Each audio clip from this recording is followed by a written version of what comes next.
Qui a passé son temps à faire ses preuves. Notre invité du jour est un homme multidimensionnel. C'est inimaginable aujourd'hui. Je vous présente Christian Kamchouan. Et c'est là où on n'est pas dans une société méritocratique, mais médiocratique, où c'est les médiocres qui parlent, c'est les médiocres qui font semblant d'être experts. Quand vous regardez la télé, ce sont des journalistes spécialisés qui deviennent des experts. C'est la folie. C'est vraiment la folie. C'est-à-dire qu'il y a des gens, ils sont venus, ils ont dit au professeur Montagnier qu'il était débile, prix Nobel de médecine, qu'il était débile. Ils ont dit au professeur Raoul qu'il était un facho arrogant, iluberlu, c'est la meilleure. Qui ont dit à monsieur Perron, qu'il était désorienté, complotiste, mais on en a vu des belles et des... Mais ça, c'est... J'ai jamais vu ça, quoi. C'est-à-dire que des gens qui ont concrètement aucune expertise, et ça c'est factuel, se mettent à critiquer le travail de certains, à remettre en cause leur expérience, leur qualification et même les récompenses honorifiques qu'ils ont pu avoir. Ah, moi là, je sais plus. Moi, des fois, je préfère me taire parce que des fois, c'est grave. Mais le problème de mon silence, c'est que le silence des experts, il est coupable en fait. Si moi je me tais, ça veut dire que je laisse la place pour le vide. Et donc je vais laisser des idiots vous dire allez vous faire vacciner. Hein? Ouais, on sait pas ce que c'est, mais c'est pour protéger les autres. Mais ça protège rien. Ouais, mais il faut le faire quand même, c'est citoyen. Wow, wow, calm down. On peut réfléchir un peu? Oui, mais vous savez, Christian, vous n'êtes pas spécialiste en médecine. Ok. Et vous l'êtes? Oui, mais moi, je suis le docteur Véran. Il y a docteur devant mon prénom.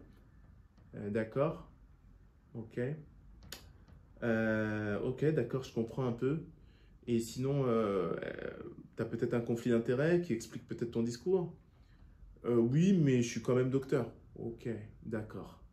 Est-ce que je peux utiliser ce qu'on appelle la logique? Et c'est là où les maths sont sont puissantes par rapport aux autres métiers, c'est que la logique, elle est transversale. Je n'ai pas besoin d'être un expert en biochimie pour être capable de détecter un discours contradictoire d'un discours argumentatif. Vous avez des discours qui sont convaincants par la méthode lyrique. C'est-à-dire que ces discours sont convaincants par la posture politique. Alors, qu'est-ce que ça veut dire? C'est-à-dire que, par exemple, quand vous voyez M. Montagnier, peut-être qu'on va mettre un petit passage juste là, ce qu'a fait ici le responsable des publications de Libération, c'est quoi? C'est qu'il veut décrédibiliser le discours du professeur Montagnier en parlant de travaux qui sortent un peu de l'ordinaire qu'il a fait sur l'eau. Et donc, étant donné que vos travaux sur l'eau sont complètement farfelus, ce que vous dites peut être remis en question et peut être considéré comme farfelu. Et donc moi, journaliste très peu spécialisé dans le secteur, je peux dire que vous me dites n'importe quoi. C'est complètement fou. C'est complètement fou. On marche sur la tête, quoi. Et donc, ça, c'est le Covid, mais il y en a beaucoup d'autres. Avec la logique mathématique, on est capable aussi de décortiquer le discours politique. C'est ce que fait un peu un journaliste, là, Victor quelque chose, là. On trouvera son nom, hein, que je suis désolé. En plus, je t'aime bien, j'ai déjà fait des vidéos sur toi. Je trouve que ce que tu fais, c'est intéressant. Mais c'est là où, justement, on est capable de déconstruire un discours pour en tirer l'essence. Et donc, quand quelqu'un me parle, ben, il y a un degré de crédibilité que je vais accorder à cette personne. De par sa manière d'articuler ses arguments, j'en déduis un raisonnement scientifique cohérent et carré. Alors que quand un autre utilise des arguments fallacieux de politiciens de France 50, ben déjà je le range quelque part, quoi.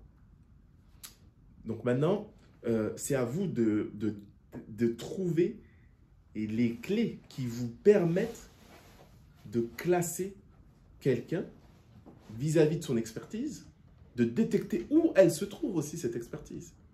Et donc, le beau discours, c'est peut-être un beau discours de marketeur. Donc, il faut faire très, très attention. Des fois, le problème est que vous n'avez pas les clés pour déterminer qui est expert ou pas. Et donc, vaut mieux s'interroger et plutôt rester sur un questionnement que repartir avec de fausses certitudes. Ça marche? Et puis, je sais que beaucoup vont le faire. N'hésitez pas à me googler. J'ai pas peur. J'ai pas peur. À très bientôt.